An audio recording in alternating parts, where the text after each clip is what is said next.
আল্লাহ নবীকে প্রশ্ন করা হয়েছে, ইয়া রাসূলুল্লাহ, কোন মুসলমান সবচেয়ে শ্রেষ্ঠ? নবীজি জবাব দিলেন, মান সালিমাল মুসলিমুনা মিন লিসানিহি ওয়া ইয়াদিহি।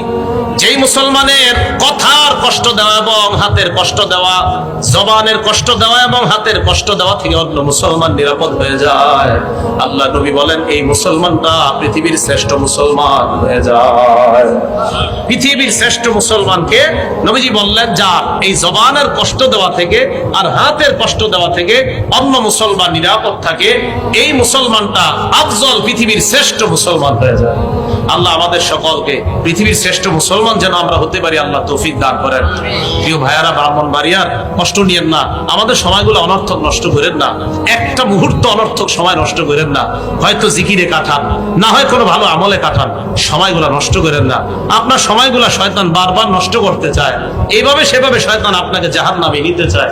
আল্লাহ আমাদেরকে হেফাজত করেন। এবার আপনাদেরকে আমি বলি, তাহলে কথা বেশি বলবেন না কেন? এটাও নিষেধ আসছে, নবীজি বলছেন অনর্থক কথা কম বলবা। তিরমিজি শরীফের 2501 নম্বর হাদিস, ক্বালা রাসূলুল্লাহ সাল্লাল্লাহু আলাইহি ওয়াসাল্লাম, আল্লাহ নবী বলেন, মান সামাতা নাজা।